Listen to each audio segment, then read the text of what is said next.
All right, hello and welcome into another edition of 8Sports Nightcap. Got some breaking news today that doesn't happen often. That 6 o'clock news happens and our 6 o'clock news happens around 6:20, around 6:05. Breaking news going across all of the interweb. Michael Vick is set to become the next head coach at Norfolk State University over in Norfolk. The Spartans last year went 4-8, where they relieved head coach Dawson Odoms. And, for the past week or so, all of a sudden there was all this conversation that maybe they would hire Michael Vick. And that was a name that, 5 years ago, you'd be blown away of the idea of a coach with no coaching experience taking over a program. But, Deion Sanders went to Jackson State and had loads of success and is now having a lot of success at Colorado. So it's not so strange anymore, right? When you see these headlines, and it sounds like Norfolk State's going to try to go that route as well with, one of the biggest names in college football and Virginia sports history and Michael Vick. Hello and welcome into the 8Sports Nightcap, everyone. And this is your first time tuning in to one of these podcasts. It's essentially just a recap show of what has happened over the weekend, what's happening this week.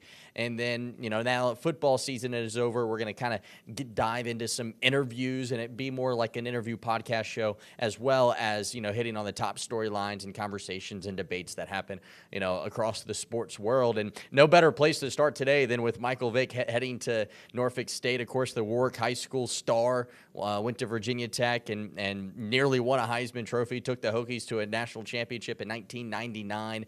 He then went on to have so much success with the Atlanta Falcons, taking them to a conference championship game, and then won NFL Comeback Player of the Year with the Philadelphia Eagles. Of course, there's all sorts of controversy and, problems that he's had in his career as well. But, the past few years he's worked for Fox as an analyst, and it really seems like he's in a great place with what he does with the community, giving back with football camps and everything all throughout the Virginia area, here in Richmond, over in Norfolk, over in the Hampton Roads area. I think his mom lives in Suffolk. He's always around at golf courses and stuff. I'll have friends from my high school that I'll have a picture with him at a golf course somewhere. He's been around the community ever since he got out of playing football. And this is quite the interesting hire for Norfolk State, and in a good way, I think. I mean, what better way to build a brand than to bring in one of the biggest brands of the early 2000s in Michael Vick, right? I mean, that's going to be very interesting to see what goes on over at Norfolk State. They have some really nice facilities over there. So much talent around Virginia high school football in the 757. I'll be interested to see if he can compete there in the MEAC, in a conference that has a lot of really good football, but a conference that I think is doable with a couple of players and some good coaches. It'll be interesting to see. I think one thing that people took for granted when Deion Sanders took over at Jackson State and then at Colorado is the wealth of old teammates or coaches, or this coaching tree that these players have after playing 10, 15 years in the NFL. At the top level, all the connections you make, he's going to put a good staff together. I mean, there's no doubt in my mind about that. And it'll be interesting to see if he has a couple of good years, and then his former team, Virginia Tech, if they continue on their trajectory of kind of struggling. It would be a media whirlwind for sure. But if he finishes 2 winning seasons at Norfolk State and is having all this success and Virginia Tech is struggling, I don't think it's out of this world to believe that Virginia Tech could try to go in that direction like Colorado did with Deion Sanders. And he has completely revived that program that was in the absolute depths of their conference when he took over that program at Colorado. And even though they're not in the college football playoff after 2 years, they are way, way, way, way more advanced than what they were when he took over. But some wild news off the top of the show here. Michael Vick still learning the details. We don't know a contract. The school hasn't announced it. I'm getting my sources from our sister station over at Wavy News 10. They've reached out to Norfolk State, or their sources, I should say. I'm not sure if it was Norfolk State or not. And they've told our sister station that that these reports are true, and so that's why we're rolling with it over here in Richmond as well. But it'll be interesting to see the details. It's pretty cool that the Virginia Pilot honestly got this report out first before Adam Schefter or one of these ESPN personalities. Not every day you see that either. So big shout out to David Teal over there at the Virginia Pilot. With that said, let's kind of turn our attention now because we got some bowl game football to talk about. The Boca Raton Bowl is set to take place tomorrow night at 5:30 as James Madison is set to take on Western Kentucky. And the 2024 Boca Raton Bowl is the second straight year that the Dukes are in a bowl game, just their third year of FBS football. Bob Chesney has done an incredible job over there at JMU. Took him to an 8-4 season in his first year when they had 70 new players on campus when he took over this program. When Signetti went up to Indiana following their incredible year last year that ended in a loss to Air Force in the Armed Forces Bowl. He took a lot of the talent with him. There's no secret about that. And Bob Chesney brought in a bunch of talent that was, FCS talent, really. And then brought in a bunch of transfers, and they finished 8-4. Could have easily finished 9-3. They lost to Marshall in overtime towards the end of the season, and they take on a Western Kentucky team that was competing for a Conference USA championship. They lost to Jacksonville State, who ended up winning that championship game. To talk about JMU a little bit, I think what's interesting to have all those new players come in. To have 70 new faces back in August, only 5 players have entered the transfer portal at the end of the year. Despite going to 8-4 and having a really impressive season, they've managed to retain that talent that really didn't have any tie to the school. And I think, probably part of that has to do with Bob Chesney has talked so much this year about the buy-in and getting into the community that his team has been doing. And I think that has a lot to do probably with the fact of their ability to retain talent. Having an early bowl game might have also made it so that guys, stuck around for the bowl, and then they'll enter the portal. I don't want to speak too soon. I could definitely see that happening as well. But they take on a Western Kentucky team that has half of their team in the transfer portal. But for the past couple of years, Western Kentucky has had like half of their team in the portal, and they've come back. They let them test the waters, and it's kind of open door policy about it. And so we'll probably see some guys tomorrow night that are in the transfer portal playing for Western Kentucky, and we'll just kind of have to wait and see. Kick off that one for that one set at 5:30. Before we move forward, I got so caught up in this Michael Vick news that I did not have the ability to preview some of what's going to happen in this show later on as well. Coming up, I have my full game report from Liberty, where Verina was competing for a Class 4 title, and we have a full game report from Essex battle against Grayson County in the Class 1 state championship game. It's this full report, highlights. You'll hear from head coach Marcus Lewis as well, and then we will get into our sit-down interview with the voice of the Richmond Flying Squirrels, Trey Wilson. He joins the show. We talk about everything going at the Diamond, from the renovations to his career in sports broadcasting, my career in sports broadcasting, working through these smaller cities and smaller ball clubs like out at Bluefield, West Virginia. And he's got some great stories about that, so definitely want to stick around and listen to the conversation with Trey if you want to kind of get caught up with, kind of what the behind the scenes is like for the Richmond Flying Squirrels. There's a little more to it than just, the baseball game that you see when you go out to the ball field over the summers. With that said, let's get now to our second story. Sorry for the delay. The breaking news has definitely had my head spinning ever since it came out to try to get that on air for the 6 o'clock news. I did kind of want to talk a little bit about the portals with Virginia and Virginia Tech specifically, because today Virginia found out that their top receiver, Malachi Fields, is also hitching the portal. Their running back, Kobe Pace, their top running back, he used his last year of eligibility. Anthony Calandria, of course, was the first UVA player to enter the portal following the end to the season. So the Cavaliers now will be missing their top receiver, top running back, and top quarterback heading into next season.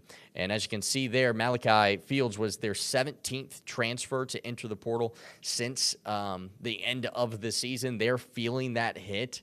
But what is interesting about UVA is that they've managed to bring in players already. They've had 6 targets already commit to transfer into Virginia, so they're starting to fill those voids, and two of which are quarterbacks. One's a North Texas quarterback that's going to come in, and then one is a Nebraska quarterback that's going to come in and try to compete for a starting quarterback spot in Charlottesville this next season. So big props to Tony Elliott's team getting in the portal, getting some success, and that's something that we have not seen from Virginia Tech and Brent Pry so far. I'm aware that, Brent Pry and company are getting ready for a bowl game on January 4th against Minnesota and Charlotte, but they've had 20 players enter the portal. Some of those notable ones is Mansour Delane. He's already committed to play at LSU. He's not coming back. Gunnar Givens, an offensive lineman, he's headed to Vanderbilt. He's not coming back. Xavier Chaplin, he's headed to Auburn. He's not coming back. So if you thought that maybe this was a situation of just testing and then coming back, we've already seen the probably 3 top targets out of Virginia Tech's class that enter their names. They're not going to come back to Blacksburg. They have 20 transfers. Not all of those are scholarship players, I need to say. Some of these guys are walk-ons that joined the team, hoping that they would be able to compete for a spot, didn't, and they're in the portal as well. So that's kind of where you see some of that 20 number. But what's interesting, at this point in the year, Virginia Tech has not had any transfer commits at this point, which is, I think, a bit of a surprise, especially with how many open spots are on the roster right now, especially as they get ready for the bowl game. It'll be interesting to see if any of the guys in the portal do play for Virginia Tech on January 4th. We got a little bit of ways. I mean, we still got 2 weeks until the Hokies head to Charlotte to take on Minnesota. But that team that takes the field is going to look very different from the team that we saw play, the Virginia Cavaliers, on the weekend of Thanksgiving. And it's going to look very different probably to what next year's team looks like. And that's kind of what bowl games are becoming. And in my honest opinion, I'll be surprised if these bowl games continue, because it's not the same team. It's not the same team that played 2 weeks ago, and it's not going to be a preview of the team that's next year. So I guess it's a celebration for the players, right? An ability to go enjoy some time as a college football player. You only get so many opportunities like that. And if anything, that's kind of, I think, where bowl games are headed, especially with this expanded playoff and whatnot. All right, with that said, let's turn our attention to a little high school football. We had 2 state championships this past week. Big congratulations to the Varina Blue Devils. They were in the Class 4 state championship, and the Essex Trojans, they were in the Class 1 state championship in at Salem Stadium this past Saturday. I won't spoil it if you haven't caught up on it, but here's my report on Varina and Essex's state championship battles from this past Saturday. Check it out. Stellar. The excitement was in the air, and the Varina Blue Devils had dreams of knocking off the 3-time state champs. The Blue Devils trying to win their second state title in 4 years, but they would have to work from behind early as the game got off to a slow start. In fact, this field goal from Phoebus was the lone score of the first quarter, which gave the Phantoms a 3-0 lead. But that's when Varina would get some momentum. Marcus Banks, his pass is picked off. It's Sayre Rex picking this one off and going the other way to set up the Blue Devils with great field position, and they would capitalize off it. Caleb Weiss steps up in the pocket, throws for the end zone, and he finds Trayvon Rogers to put the Blue Devils out in front 6-3. But it would take just a few plays for the Phantoms to get their first touchdown of the night.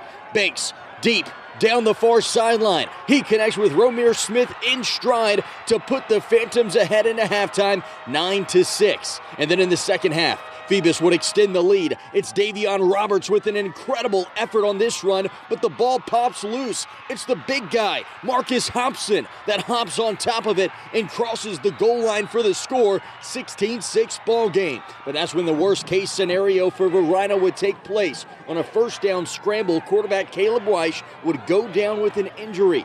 And the Blue Devils offense would never recover from the loss. And then, with under 2 minutes to go, the Phantoms would put the game away with another score. This time, it's Banks that does it himself as Phoebus extends their winning streak to 49 games, claiming their 4th straight state championship, 23-6. But despite the loss in the title game, head coach Marcus Lewis is still holding his head high and is just proud of how his team played. Super proud. I mean, nobody gave us a chance all year. I mean, of course we wanted to finish, but just to get here and to see the work that we put in, the dedication, man, I'm just proud of them. We got a lot of returners. I mean, like I just told him, they look at me in my eyes and said, Coach, we're going to be all right. We're going to be back. So I'm just looking forward to it. Long season. I'm going to take a little break, spend some time with my family, and then we'll be back at it in January. Moving our attention now to Salem Stadium for the site of the Class 1 state title game. The Essex Trojans in action against Grayson County. And right off of the jump, Essex on the third snap of the game sees Keon Hinch break free. He takes it 51 yards to the house for a Trojans touchdown, and it was 8-0 in a blink of an eye. But it wasn't just the offense that shined. The Trojans defense did as well. Maverick Goad sacked in the backfield, fumble on the play, and the Trojans hop on it. And they would capitalize on the momentum. Xavier Bundy up the middle. He extends the Trojans' lead, and it's 14-0 just like that. Essex a year ago fell in the state title game, but they won't be denied this time. Bundy from 2 yards out, and it's 22-0. It's an Essex County state championship in shutout fashion. That's going to wrap things up for state championships. All right, so there you have it. The Essex Trojans are state champs. They claimed the Class 1 title after losing in that game last year, while the Varina Blue Devils were unable to claim their second state championship in 4 years as they fall to Phoebus, who had won 49 straight games now. That 49-game winning streak that Phoebus currently holds, that is the fourth longest in the country. They've now won 4 straight state championships. Their seniors are going out with only having lost, I think, their first game when they were freshmen. They went on to win 49 more games following that. So pretty impressive stuff out of Phoebus, but great game by Varina. If Caleb Weiss doesn't go down, I'm curious to see how the end of that game plays out. All right, how about we turn our attention now to our conversation we had with the Richmond Flying Squirrels. Director of Media Relations, voice of the team, Trey Wilson. He's been such a great help to me as I have come in to this market and started to cover the Flying Squirrels. He's been so helpful, and it was great getting to sit down with him and kind of talk about his career a little bit, and also what life looks like for the Flying Squirrels during the offseason, something that you probably don't think about really when you think of the Flying Squirrels. So here's that conversation with Trey Wilson of the Richmond Flying Squirrels, and appreciate Trey sitting down with me as well. Trojans claim the Class 1. By the voice of the Richmond Flying Squirrels, Trey Wilson. Thanks so much for stepping in to 8Sports Nightcap, one of our first guests on the show. Obviously, you've been a staple in the community now for quite some time. You joined the Flying Squirrels in 2018, and there's a lot of commotion going on over there at the Diamond. How's the offseason been? Yeah, no, there's no off season around here. This is, we call it the non-baseball season. Very busy, a lot of stuff going on, not just getting ready for the 2025 season. It gets started in April, but we've always got all kinds of events and other things going on. Plus, there's a big construction project going on a few hundred yards behind me where they're building CarMax Park right now. But yeah, it's exciting. It's an exciting time. We're kind of hitting that midpoint of the non-baseball season, almost at off season. We're kind of getting over that crest now where, we're far enough into the break from baseball where starting to feel like, all right, I'm about ready for it to come back, and not that much longer. Once January 1st gets here, we're motoring pretty hard toward April 4th. Once the ball drops on New Year's Eve, it's really go time around here. What does the offseason look like for a minor league baseball team? Obviously, when you think of baseball, you think of transactions and this and that with major league clubs. But in terms of like the minor field offseason, what does that look like around the organization? Because it's much different entity than let's say the Braves. Right. Yeah. We're full-time staff here of 40-something people, and all of us have things that we're doing all year, whether it's the food and beverage department, getting things ready for next year. That's a lot of work that goes into that. VCU plays in this ballpark and works out here in the winter as well. So our grounds department is out there working with them. Our stadium operations department is maintaining and upkeeping this ballpark.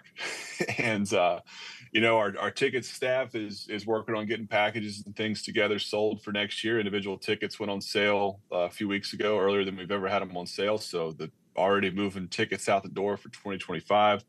Our corporate partnerships department is working on bringing cash in, bringing money in, and building relationships with our partners. And here in the communications department that I work in, we're working on developing content ideas for social media. We're working on getting things ready for preparing for what players are going to be coming in next year. Working on communicating things out to y'all in the media. Plus, our community department is probably the biggest one this time of year. Nutsy's somewhere just about every day. We just wrapped up holiday parade season. Yeah, The I'm sure Richmond that was parade busy. was going on, and plus we were in Colonial Heights, Ashland, Hanover. There's parades all over the place. We've gone and done speaking engagements at schools. They do the reading program where Nutsy's out in schools. That'll be getting started as soon as the calendar flips over. So that's just a sneak peek into a very small amount of a lot of things that are going on here. Yeah, that almost sounds more busy than the actual baseball season. The baseball season's like, it gets to be a nice consistent routine, at least for us Yeah. in this department, to an extent. Every day is a little bit different, but we're doing a lot of the same tasks over and over again 138 times a year during that time of the season. But this time of year, yeah, I'll be working on one thing. Like yesterday, we were working on rolling out the announcement that John Smoltz is going to be here on opening day. That took a week or so of getting all the I's dotted and the T's crossed and everything, getting that ready to go. And now that's out there. That's the meet and greet sold out real quick. Individual tickets are still on sale to squirrelsbaseball.com/tickets. And Nice plug. and now turning the page on to the next thing. So we got some more stuff in the works. It just keeps rolling.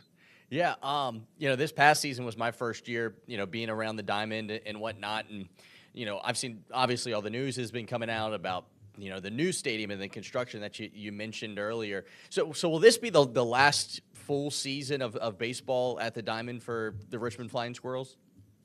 Yeah, that's what we're heading toward. Yeah. Carmex Park is set to open in April 2026. So opening day 2026 season.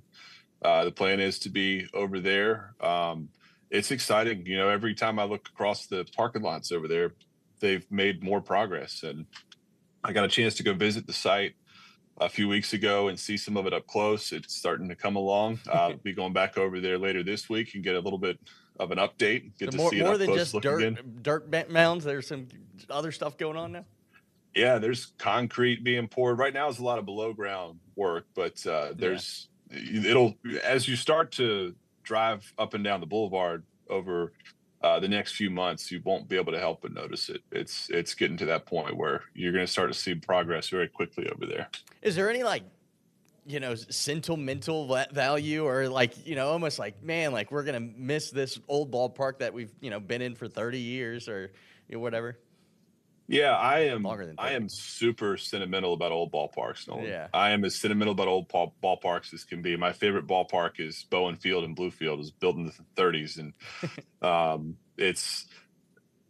we go to a lot of old ballparks, go to a lot of old new ballparks. But the biggest thing is that this facility doesn't really let us do what Richmond deserves from an entertainment standpoint, from a fan experience standpoint.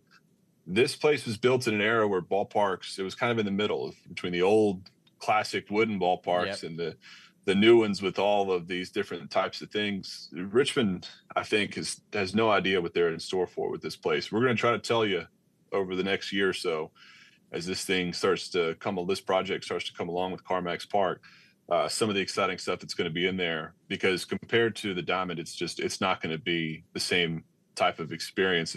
We've done very well here for the last decade and a half, and the Squirrels have done a lot of great things, but now we really get to put on the type of show that the fans here in Richmond deserve. They get to have the type of experience in a ballpark that they deserve, the comfort, all the different things that when we travel around to other ballparks and other places, we get to see some of those things. But we've packed this place out for a long time, and we look forward to packing out next door at Carmex Park starting in 26, but in 25 we're going to send this place out strong. Yeah, that'll be great. That's one thing that I think about, because I've kind of been all over the place. I worked in Huntsville for a while, and they had a brand new ballpark that was built like the year before I showed up, where the Rocket City Trash Pandas played.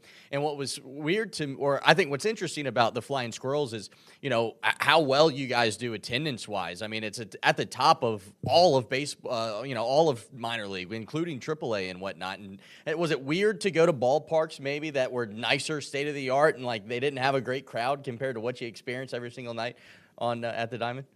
Yeah, it's crazy. We've led all of AA in attendance the last 4 years, and that had never happened in Richmond before. It just keeps getting better. But a lot of that is really a testament to a lot of stuff that goes on behind the scenes here, and of course the great support from the community in Richmond. But yeah, we go to some places that it's a little empty when first pitch is thrown and throughout the game.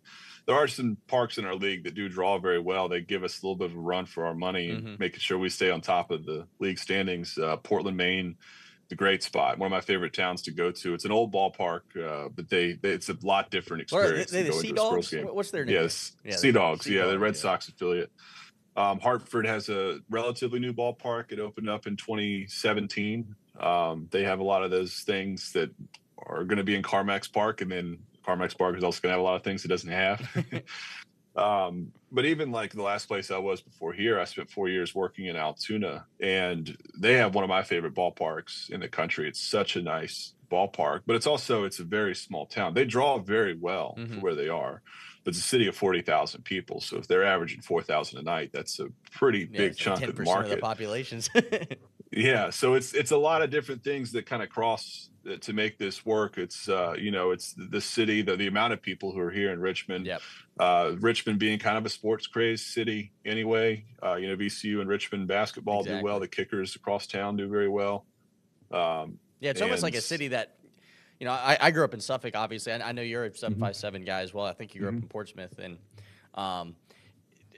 this whole state is kind of deprived of a pro team or whatever. So I feel like I know the Tides do relatively well over in Norfolk, and it does seem like a city that's like that wants to have something, and the Squirrels have been it for the past few years. It seems like.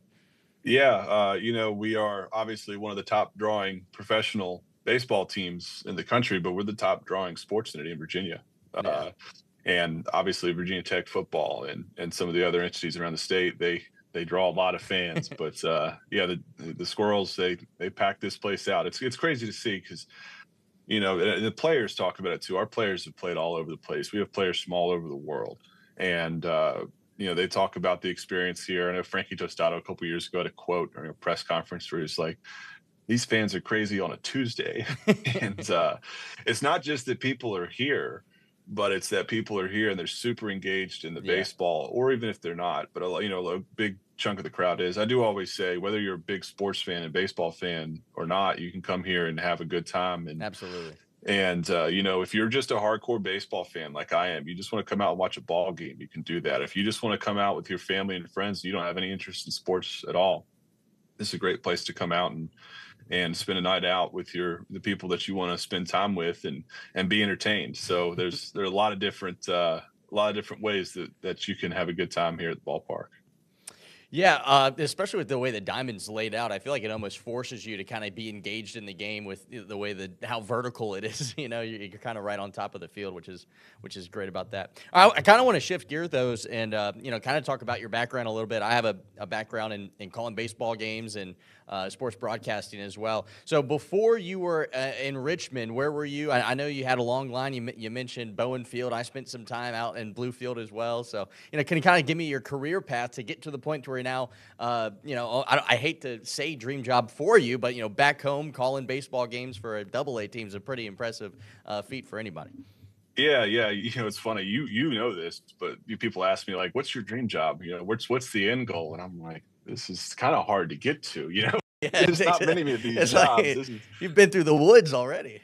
Yeah. So I went to, I grew up down in Hampton Roads for the most part. We moved all over the place. We lived in North Carolina. We lived in Georgia some growing up, but lived down there for the most part. And then I went out to Bluefield University out in the southwest corner of the state, about 45 minutes down 460 from where you went to school in Blacksburg. Virginia Tech. And left school for a little while. And when I came back, I got involved in sports broadcasting. And opportunities just kept opening up. I worked for the minor league team that used to be out there. Now they're a college summer league team. They used to have a Toronto Blue Jays affiliate in Bluefield.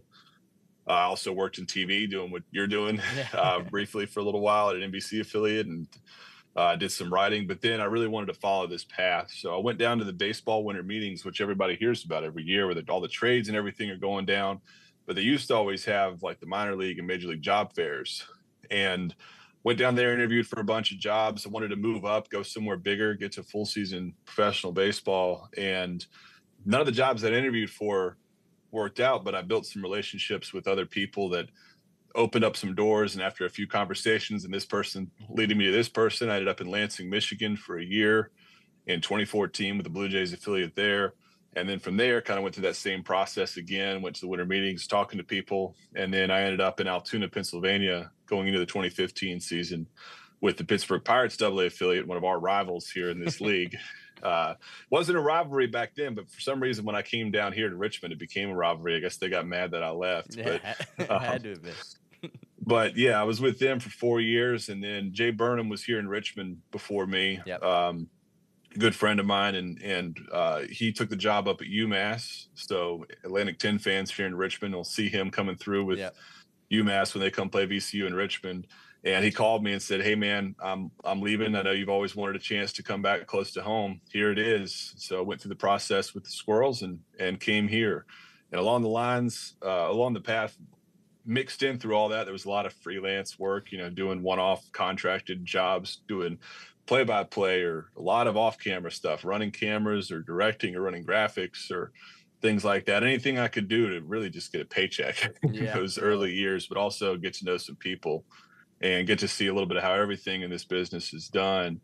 And, I've done a lot of college basketball and stuff like that, but baseball is really what I enjoy the most. So I'm fortunate to have an opportunity that I get a paycheck 12 months a year to come to a ballpark. Yeah, it's funny how, similar, us, we're both sports broadcasters, but how similar the trajectory of like kind of moving up, almost like a minor league player does, right? As a, you play in rookie summer league, in Bluefield. My first job was in Bluefield, and then they go to, high A. And then, my first job was in Greenville where there was a high A team, and I worked for, a double A team. And then now, what used to be a triple A city as well. So it's kind of funny how you work your way up through this thing, kind of alongside the players as it works out as well. Yeah, it was definitely that way for a while. When I was coming up early in the minor leagues, I was the same age as a lot of the players. And then I went to multiple affiliates of the Blue Jays. So we all moved up together there for a while. And then it gets to a point where there just aren't that many more jobs up higher than that. And it's the same, for you being here in Richmond. There's not a lot of bigger markets. There are a few out there, but they're tough spots. And I always say that, major league jobs in broadcasting are kind of like the Supreme Court. You get a lifetime appointment most of the time, unless you really screw up and do something you shouldn't do. I had a couple of those stories over the past few years. Yeah. We won't talk about those. No. We won't have time, but it's just, you go where the opportunities are. And I got fortunate to get a chance to do an opportunity here at home. Yeah, it's funny you bring up Bowen Field because that was my first experience at all. Seeing a scale to that size. I know we have a lot of mutual connections who have worked either PA there or play-by-play. Do you have any crazy stories of working, summer single A ball out at Bowen Field? For those that don't know, I know Trey just mentioned it, but it's in Bluefield, Virginia, right off the campus of Bluefield College. It's kind of a pretty stadium with the mountain on the backside and the wooden stands. And I know Vice News came out one time and did a big feature story on Princeton Rays and the Bluefield Blue Jays. Do you have any interesting stories of your time, working in the mountains of Southwest Virginia? Yeah, I loved it out there. I loved that ballpark. It's still one of my favorite ballparks. The mountains right behind the outfield, scouts and players and stuff, they call it the world's largest batter's eye. Yeah, I have a lot of stories. A lot of them I'm saving for the book one of these days. But, you mentioned Princeton. The crazy thing was Mercer County is not very big, but they had two teams 15 minutes apart. And they were, it's a fierce rivalry. The players get brought into that rivalry too. But those two towns, it is fierce. Like you saw high school football Friday night at Mitchell Stadium in Bluefield. There's 10,000 people in that stadium. Yeah. And especially when they're playing somebody close. So I know we went out to Princeton, the Mercer Cup games. They had a best of 11 head-to-head series every year, and whoever had the best record would win the Mercer Cup trophy. And I remember walking in the press box my first game I was calling there, and the people there are nice as can be, not bad-mouthing them at all. But I was like, all right, where do I set up? And they were like, oh, there's no room in here. You got to go set up out in the stands. And I was like, oh, well, there's plenty of room. You guys have one of the biggest press boxes in the Appalachian League. And they were like, no, you gotta sit out there. So I had to run an Ethernet cable and an extension cord out. And I finally got smart when I'd go back to Princeton. I went to Walmart and got a couple of TV trays so that I could have something to put my laptops on. I have my laptop here, my scorebook on the other one. and had to call games in the seats with drunk fans falling all over me, and which is funny because they didn't sell alcohol in that stadium. I guess they're just bringing it in on their own. But yeah, the rivalry stretched all the way to the broadcasters between those two towns, and it was. If you have ever seen Bull Durham, which is my favorite movie, one of the best. That minor league baseball in the Appalachian League, even what's that been now, a little over a decade ago when I was down there, is a lot like Bull Durham. Now here, it's like a miniature big leagues to an extent. We travel in really nice buses. We stay in nice hotels. We're not staying in the Super 8 anymore like we were down there. The stadiums are like micro big league stadiums. They've got, here in Richmond, they've got a dietitian that prepares food for the team every day. And, they have all this nice equipment to work with. It was not that in the Appalachian League. It was a lot of guys' introduction to professional baseball. But if you got a guy coming out of the SEC that was playing down there, they had, they're flying on private jets and all that. And they're coming to the Appy League traveling on a bus that might break down, or like what happened in Johnson City one time, around the time I was down there, where the bus driver got fed up with all of them and left the team at the stadium. It's a little different just for playing for world. LSU or Vanderbilt. Yeah. No, that's great.